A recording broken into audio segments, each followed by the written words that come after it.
It's always been funny to me how everyone can notice the effortlessness of a good player.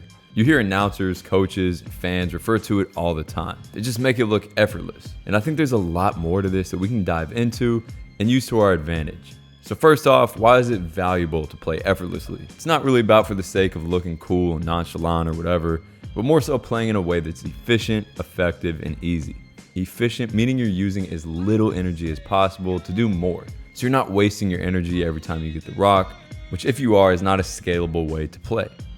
I know plenty of players who can go get a bucket for sure, but it takes too much out of them to do so, and it's tough to really do that over the course of an entire game. Effective, of course, meaning that you're actually able to put the ball in the rim or create advantages for your teammates, because looking good may be a facade if you can't really put points on the board for you or your team. And easy, meaning that you play the game as simply as possible by taking advantage of every opportunity that you get. So in this video, we'll dive into what makes an effortless hooper and how you can work on this a bit.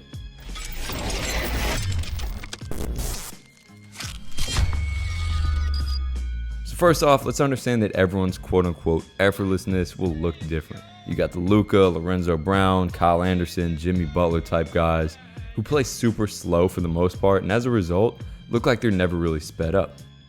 You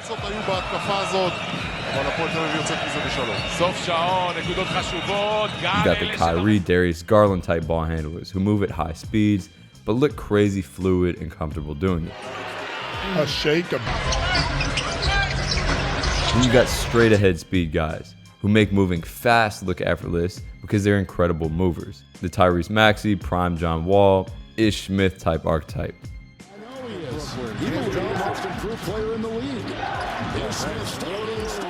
You got off-ball guys who make the game look easy because they navigate the court so well. Back to Curry, three-pointer. Dribble hand up by Bam Robinson. You got the Jokic, LeBron, Teodosic effortlessness, who just read the game so well that it looks easy for them.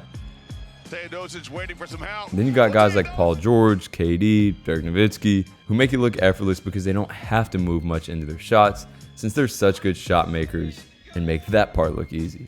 So my suggestion here is to experiment and find your effortlessness. What makes you special in this sense? And we'll cover a few topics here that can play into each of these. So first off, let's talk about movement skill. As mentioned, guys like this really put this on display because these movements that are incredibly tough for the average individual or even other elite hoopers, they're light work for them. Part of this is just raw movement fluidity, right? Being able to time up your entire body with the ball to move optimally, looking relaxed with the ball, being able to quickly pop off the ground, and a lot more, which takes one, of course, some level of being a natural. I'd be lying to you if I told you some players don't have just an inherent predisposition to being fluid movers, but also two, becoming an overall quality mover by having a ton of movement solutions. In other words, being able to do almost anything with the ball in your hands, or even without the ball in your hands.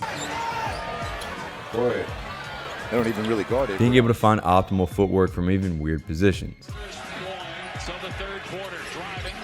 Being able to decelerate at weird timings. Being strong in a ton of different joint positions. And then number three, it takes a ton of time experimenting with the ball to develop rhythm, timing, and flow. Also, as mentioned, part of this is positional strength, being strong in crazy positions like this at a high speed, and part of it is horsepower as well. Obviously, if you're able to get fast, it helps, and being able to hit a higher top speed is great, but that also means your 60% is now maybe your previous 80%. So for example, I worked on my own speed for years, and I actually ended up getting a lot faster, yet I still don't use my top speed a crazy amount. What has helped me though, is being able to go at 70 to 80% speed more effortlessly, since that same speed used to take me really exerting myself, which is also why guys like Luka and others are kind of deceptively fast. I dive into all this more in these videos, but this is a good first step in understanding why these guys make it look so easy and are able to do things like this without exerting much energy. Next, I want to talk about pace, which is more of a strategy and of course a huge component of this as well. Keep in mind everyone's ideal pace of play is different, but there's something about a hooper who looks like they just can't get sped up. What's so beautiful about this is that if you're able to play at your speed, you'll rarely ever feel rushed. You won't be pushed out of control. You'll give yourself more time to make reads and decisions. You'll have more comfortable speeds to shoot from, better control movement-wise with the ball, and you resist getting tunnel vision, which of course leads to that effortlessness. This takes a few things though. One, the ability to use your body and controlled physicality. Two, genius timing and deception to not have to rely on pure explosiveness to get by defenders, and being able to efficiently create advantages for yourself through windows of opportunity. And again, I have a video on all of this if you want to check out more. But I also want to build on this idea of windows of opportunity. If you watch pretty much any player, with only super rare exceptions, the vast majority of opportunities come off of these. Ball screens, Schroeder crossover. quickly attacking closeouts, handoffs, transition, mismatches, Mian le viene a bloquear.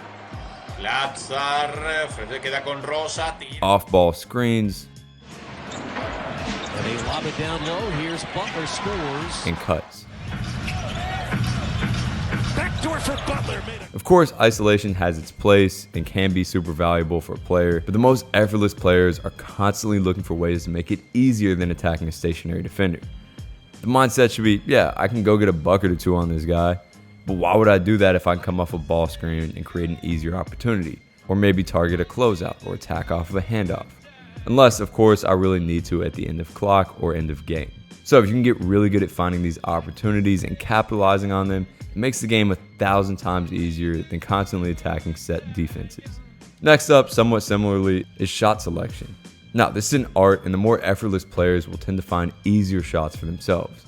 They know what are the high percentage shots for themselves, and if you're able to find a high percentage shot for yourself damn near every possession, you're in a pretty good place to become a good scorer. Then, as these easier shots build momentum, the tougher ones become that much easier, and that's what most players don't understand. On the flip side though, effortless players also usually possess elite shot making and composure, even on tough shots. So, two players could shoot an equally contested, equally dynamic shot. One player can make this look super composed and probably have a better chance of knocking it down. They're not rushed. While another could look extremely sped up and rushed. So here, yes, obviously it's about reps and becoming a highly effective shooter, but it's also about training focus and composure on shots, becoming more dynamic as a shooter, and consistently working on live or contested shooting drills like this to get used to defenders sprinting at you trying to speed you up. Shot away, outside the feet. Next up is mindset and demeanor. If every time you get a bit rattled, miss a shot, turn the ball over, get scored on, you show it externally, that's a pretty surefire way to waste mental energy, display how much it's taking out of you, which not only gives opponents a competitive advantage, but also manifests itself into your own game. Best players many times look effortless because they're not affected by the inherent negatives that come with the game. Turnovers, bad plays, whatever, they at least look like it doesn't affect them, and as a result, they're able to get back to it quicker and make the next positive play. So the mental component of it is huge, and it's something you have to train, be conscious of, and work on daily, just like any of these other skills. Next up is IQ. At some point, teams begin to game plan for you, but the most effortless players don't get fazed by it, even if it screws them up a bit at first. Think about all the adjustments teams have made against guys like Luka, Jokic, Bron, even in the playoffs and high pressure situations, but also how they've been able to adjust, manipulate the game, and have a counter for that. And they know that, yeah, it may not be perfect, but they're gonna figure that out. How to improve this? Well, study the game, play a lot, ask a lot of questions, try to get yourself around high-level basketball brains, and even if you can't, continue to search it out on YouTube. We have the blessing of having so many resources these days, and if you're able to utilize these to boost your preparation come game time, you're in a pretty good position. And then lastly, our reads and instincts.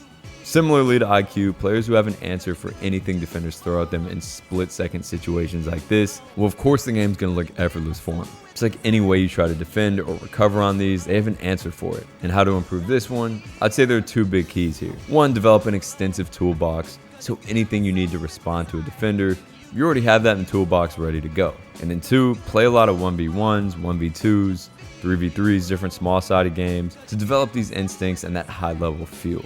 Just like with anything else, decision-making needs reps, especially these split-second instinctual decisions. And this is the best way to do it. So if you guys are able to work on all of these things, you're not only going to look, but feel so much more effortless as a hooper. That's going to help you at every level. Hopefully you guys took something from this video. Definitely go try some of these things out. Let me know what you think, and I'll see you next time.